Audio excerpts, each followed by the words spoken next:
Students, hope you all are fine. In today's lecture we will discuss the remaining advantages of DBMS. ठीक है, DBMS के जो आपके फ़वाइद हैं वो हम लोग देख रहे थे। 6 पॉइंट जो है reduce development time. Development time किसकी डेवलपमेंट का टाइम, यानी कि आपके एप्लीकेशन प्रोग्राम की डेवलपमेंट का टाइम। ठीक है, अब डेटाबेस के अंदर अगर as compare to file processing system हम देखें फ़ाइल सिस्टम के, तो डाटा जो है वो बहुत एफिशिएंटली वे के अंदर क्या होता है, ऑर्गेनाइज और स्टोर हुआ होता है। ठीक है, जितने भी आपके DBMS यानी कि डाटाबेस मैनेजमेंट सॉफ्टवेयर हैं, सारे के सारे रिलेशनल मॉडल की बेस पे चल रहे हैं। ठीक है, और आप लोग टेबल्स की शक्ल में, ठीक है, आप लोग अपना डाटाबेस डिज़ाइन करते हो और इजीली अपना सारा का सारा डाटा जो है वो मैनेज कर लेते हो।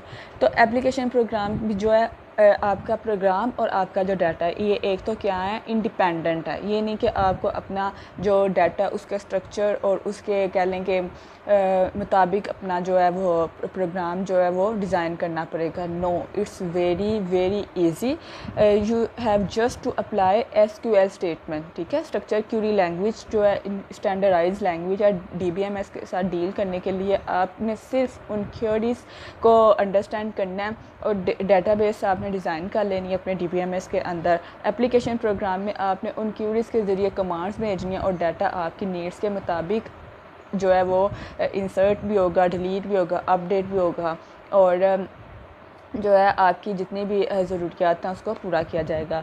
तो a database organises data more efficiently than a file processing system. It is often easier and faster to develop programs that use this data, यानी कि वो एप्लीकेशन प्रोग्राम जो इस डाटा को इस्तेमाल करेंगे DBMS में, उनको बनाना बहुत आसान हो जाएगा।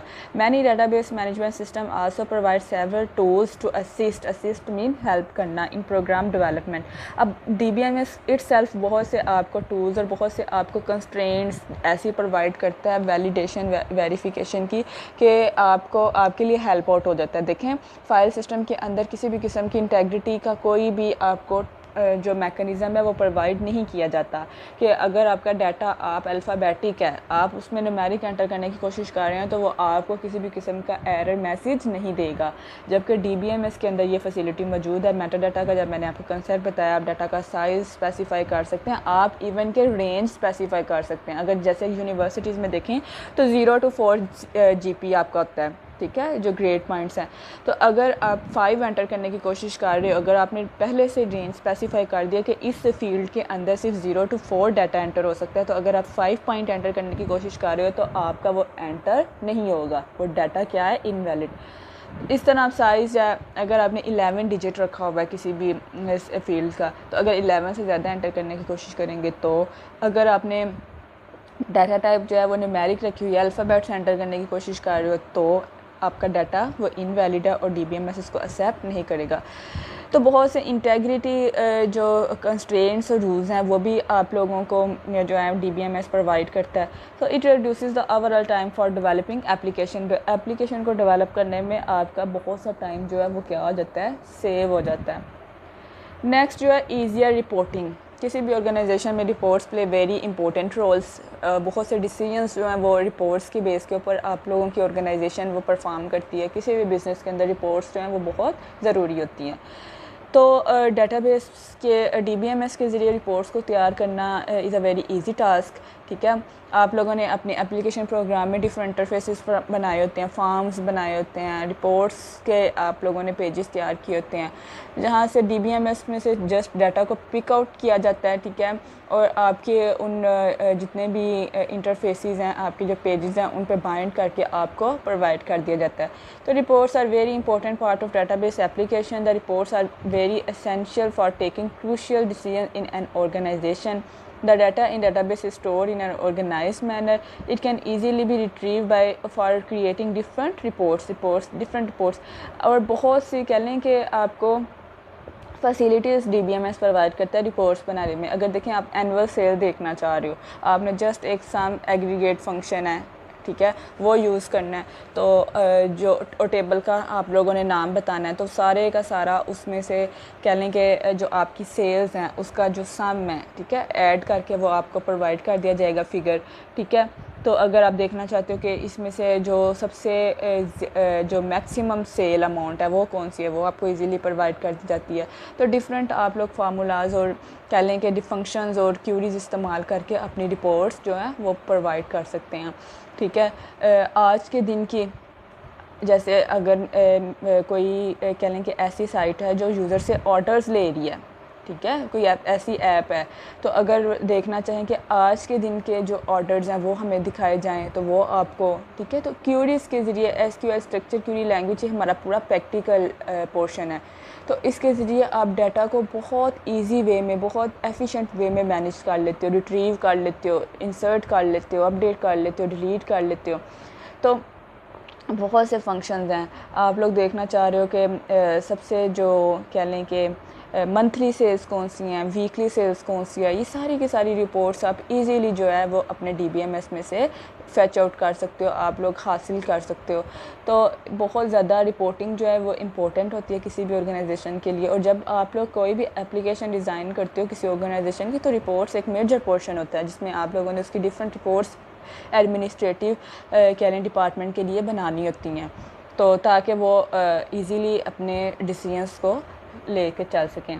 The reports can be prepared very easily and quickly in required format in database management system. Compactness जो है वो डाटा जो कम स्टोरेज स्पेस के अंदर आपका जो डाटा है उसको स्टोर किया जाए। तो आप लोगों ने जब फाइल सिस्टम देखा था तो उसमें देखा था कि आपका जो डाटा है वो डाटा की क्या थी, डुप्लीकेशन थी, डाटा रिडंडेंसी थी। ईच डिपार्टमेंट जो है वो अपने फाइल्स को लेके चल रहा था, जबकि DBMS एक कह लें कि क्लाइंट सर्वर और सेंट्रलाइज्ड आपको डाटा प्रोसेसिंग प्रोवाइड करता है। तो इसमें आपकी कम्पैक्टनेस है। दैन उसके अलावा आपके डाटाबेस बनाने के भी बहुत से रूल्स हैं, ठीक है। आपकी नॉर्मलाइजेशन का कंसेप्ट इसमें आ जाता है कि किस तरह जो है वो डुप्लीकेशन और डाटा रिडंडेंसी को कंट्रोल किया जाए। और the database management system stores data with compactness and efficiency. It requires less storage space than the file system. It saves the storage resources of the system and memory is not wasted. तो एक जो big advantage है वो इसका कौन सा है, compactness. Then data sharing, data को आप शेयर कर सकते हैं। अब शेयरिंग किस में यहाँ बात हो रही है, डिफरेंट एप्लीकेशंस के दरमियान, ठीक है, और डिफरेंट यूज़र्स के दरमियान भी हो सकती है ये शेयरिंग। अब देखें फ़ाइल सिस्टम के अंदर क्या था, हर डिपार्टमेंट अपने अपने फाइल्स अपने अपने कंप्यूटर के अंदर क्या कर रहा था, मैनेज कर रहा था। अब जो आपका DBMS है, एक तो क्या है, आपका हर डिपार्टमेंट सेंट्रलाइज्ड DBMS के साथ क्या कर सकता है, इंटरेक्शन कर सकता है और डाटा को इस्तेमाल कर सकता है, बजाय ये कि हर डिपार्टमेंट के अंदर डाटा मैनेज किया जाए। एक जगह आपका सेंट्रलाइज्ड डाटा DBMS इंस्टॉल है, उसके साथ हर डिपार्टमेंट क्या कर रहा है, इंटरेक्ट कर रहा है और डाटा को शेयर कर रहा है, इस्तेमाल कर रहा है। दैन उसके अलावा आपकी डिफरेंट एप्लीकेशंस हैं, ठीक है। अगर आप लोग अपने कह लेंगे कॉलेज की एग्जांपल लेते हैं, आपकी एप्लीकेशन डिज़ाइन की गई हैं, डिफरेंट लाइब्रेरी के लिए की गई हैं, आपकी एग्ज़ाम वालों के लिए की गई हैं, तो डाटा तो एक ही है ना, सबको एक ही डाटा चाहिए स्टूडेंट्स के रिलेटेड। तो बजाय ये कि हर एप्लीकेशन के अपना अपना DBMS के अपना अपना डाटाबेस वो डिज़ाइन करें, एक ही डाटाबेस के साथ क्या कर ली जाए, डिफरेंट एप्लीकेशंस कनेक्ट भी हो सकती हैं, बजाय ये कि आप नया डाटाबेस तैयार करें। तो once a database is developed, it can be used by several users in the organization, ठीक है। यहाँ मैंने आपके साथ डिपार्टमेंट की एग्जांपल ली थी। तो database can also be share by different applications, ठीक है, डिफरेंट यूज़र भी इसको शेयर कर सकते हैं और डिफरेंट एप्लीकेशन प्रोग्राम भी उसके साथ कनेक्ट होकर उसको शेयर कर सकते हैं। If a new application requires the same data, कहता है अगर एक नई एप्लीकेशन को वही डाटा चाहिए तो बजाय ये कि आप it can share the existing database instead of developing it again, बजाय कि आप उसको दोबारा से एक नया डाटाबेस बनाएं, आप उसी के साथ उसको क्या कर सकते हैं, शेयर कर सकते हैं। तो फाइल सिस्टम के अंदर क्या होता था, हर डिपार्टमेंट अपना अपना डाटा लेके चलता था, उसको मैनेज करता था अपने अपने कंप्यूटर में, जबकि सेंट्रलाइज क्लाइंट सर्वर जो आपका DBMS है उसमें आपके सारे के सारे डिपार्टमेंट एक ही DBMS एक ही डाटाबेस के साथ कनेक्ट होंगे और डाटा को क्या करेंगे, शेयर करेंगे। इंक्रीज़ कंकरेंसी मैं आपसे डिस्कस करती हूँ। कंकरेंसी टॉपिक क्या है। कंकरेंसी जो कंसेप्ट है वो मल्टीपल यूज़र का सेम टाइम पर, ठीक है, डाटा को असेस करना, डाटा को यूज़ करना। तो इससे बहुत सी प्रॉब्लम चैप्टर नंबर 9 में हम लोग पढ़ेंगे कंकरेंसी प्रॉब्लम्स कौन कौन सी हैं। डिफरेंट प्रॉब्लम्स, आपका डाटा लॉस हो सकता है, आपकी कंसिस्टेंसी जो है डाटा की वो ख़त्म हो सकती है। तो ये हम इसको डिस्कस करेंगे। तो अभी के लिए इतना बता देती हूँ कि आपका जो DBMS है वो बहुत से कह लें कि आपको फैसिलिटीज़ फ्राहम करता है कि आपकी कंकरेंसी प्रॉब्लम्स को क्या किया जा सके, कम किया जा सके, उनको ख़त्म किया जा सके। इन सम सिचुएशंस 2 और मोर यूज़र्स में assess the same filter simultaneously same data, it is possible that the accesses will interfere, एक दूसरे के साथ क्या करें, interfere with each other. This may result the loss of information or even loss of integrity. मैं आपको examples के साथ बताऊंगी चैप्टर नंबर 9 में कि किस तरह आपका डाटा लॉस होता है, किस तरह आपकी डाटा जो है वो रॉन्ग रिज़ल्ट आपको देना शुरू हो जाता है, ठीक है। तो many DBMS manage concrete access and ensure such problems can not occur. तो आपको जो DBMS है वो कंकरेंसी इंक्रीज़ करता है, आपको इन प्रॉब्लम को टैकल करने के जो है वो वेज प्रोवाइड करता है। Improve backup and recovery.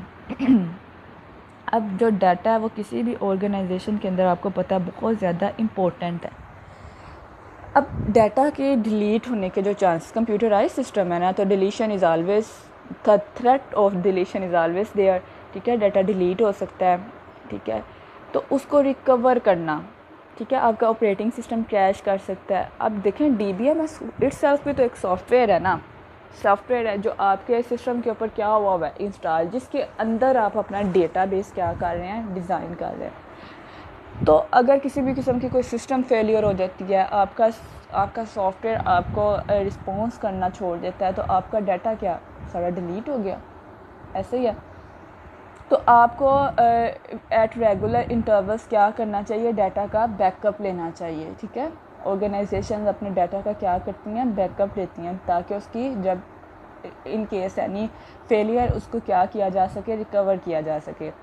तो फाइल सिस्टम के अंदर इस तरह का बैकअप का आपका बहुत से DBMS हैं जिनमें इंपोर्ट एक्सपोर्ट, आप अपनी पूरी की पूरी डाटाबेस अपने जो है वो एक्सपोर्ट कर सकते हैं।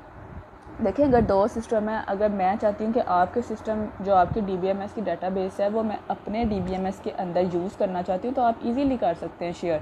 आपने एक्सपोर्ट करना, ये भी मैं आपको प्रैक्टिकल में सिखाऊंगी कैसे एक्सपोर्ट और इंपोर्ट होती है डाटाबेस। DBMS से आपको बैकअप का भी जो है वो फैसिलिटी वो प्रोवाइड करता है कि आप डाटा का बैकअप भी ले सकते हैं, ठीक है। तो फाइल सिस्टम के अंदर ये सारी चीज़ें नहीं थी। In file based system it is the responsibility of the user to protect data from failure of the computer system और एप्लीकेशन प्रोग्राम। ये जो थी रिस्पॉन्सिबिलिटी वो यूज़र की थी कि उसने कैसे अपने डाटा को प्रोटेक्ट करना है। दिस में require taking backup of the on the daily basis, if the data is lost the backup is restored. The modern DBMS provide facility to minimize the amount of processing that can be lost due to failure, ठीक है, कि किस तरह आप जो database जो आपका data fail होने की वजह से जो लॉस होगा उसको कैसे उस अमाउंट को मिनिमाइज़ किया जाए। तो डिफरेंट इसके वेज हैं कि हम अपने डाटा को कैसे इसका बैकअप ले सकते हैं, इसकी रिकवरी कर सकते हैं और किस तरह इंपोर्ट एक्सपोर्ट कर सकते हैं। ये डिफरेंट इसकी जो है वो वेज है जो आपके साथ मैं डिस्कस करूँगी। डाटा इंडिपेंडेंस, आपका जो एप्लीकेशन प्रोग्राम और आपका जो DBMS है वो दोनों क्या है, इंडिपेंडेंट, एक दूसरे के ऊपर डिपेंड नहीं कर रहे। अगर आप डाटाबेस के अंदर किसी भी किस्म की कोई चेंजिंग कर रहे हैं तो इसका इफ़ेक्ट आपके एप्लीकेशन प्रोग्राम को नहीं होगा। और अगर आप एप्लीकेशन प्रोग्राम के अंदर चेंजिंग कर रहे हैं या किसी भी किस्म का कह लेंगे उसके अंदर कोई आप लॉजिक में चेंज कर रहे हैं तो DBMS के ऊपर उसका कोई इफ़ेक्ट नहीं होगा। तो database approach provides the facility of data independence. It means that the data and the application program are separate, यानी कि अलहदा हैं from each other. It is possible to change data storage structures and operation without changing the application program. आप easily अपने database को change कर सकते हो without affecting application program. Disadvantages हैं डाटाबेस के, ये हम नेक्स्ट लेक्चर में डिस्कस करेंगे कि इसके डिसएडवांटेजेस कौन सी हैं डाटाबेस अप्रोच के। डिसएडवांटेजेस कम हैं इसके एज़ कम्पेयर टू एडवांटेजेस, क्योंकि इन आज आज के जो कह लें कि दौर में जो डाटा को हैंडल करने का कह लें कि जो तरीका इस्तेमाल हो रहा है वो ज़्यादातर क्या है, हम लोग DBMS इस्तेमाल कर रहे हैं, ठीक है। और जो मॉडल इन प्रैक्टिस है वो कौन सा, रिलेशनल मॉडल, ठीक है। रिलेशन यानी कि टेबल्स की शक्ल के अंदर कैसे आप लोग अपना डाटाबेस जो है वो मैनेज करते हो वेरी इजी वे में, ठीक है, और ऑर्गेनाइज्ड वे के अंदर। और SQL जो स्ट्रक्चर क्यूरी लैंग्वेज, इसकी स्टेटमेंट बहुत इजी इंग्लिश लाइक वर्ड्स हैं, ठीक है। सिलेक्ट डाटा कैसे किया जाता है, इंसर्ट कैसे किया जाता है, डिलीट, अपडेट, सारे ऑपरेशंस कैसे परफॉर्म किए जाते हैं, डाटा की मैनिपुलेशन, वो बहुत इजी है। आपके साथ जब प्रैक्टिकल लेक्चर्स शेयर करूँगी तो आपको बताऊँगी कि किस तरह जो है आप लोग अपने DBMS में डाटाबेस डिज़ाइन करेंगे। और आपका जो DBMS है, ठीक है, MySQL हम लोगों ने इस्तेमाल करना है, इसको इंस्टॉल कैसे करना है, कैसे इसके अंदर डाटा को हम लोग लेके चलेंगे, डाटाबेस कैसे डिज़ाइन करेंगे। और SQL स्टेटमेंट जो चैप्टर नंबर हमारा 8 होगा, स्ट्रक्चर क्यूरी लैंग्वेज, इसकी डिफरेंट स्टेटमेंट्स मैं आपके साथ डिस्कस करूँगी। और वो सारी की सारी स्टेटमेंट्स जो हैं वो बहुत इंपॉर्टेंट हैं, उसको आप लोगों ने अच्छे से प्रैक्टिकल लेके चलना है। और आप लोग देखेंगे कि कितना ईजी डाटा को मैनेज करना in DBMS, database management system. Okay class, अल्लाह हाफिज़।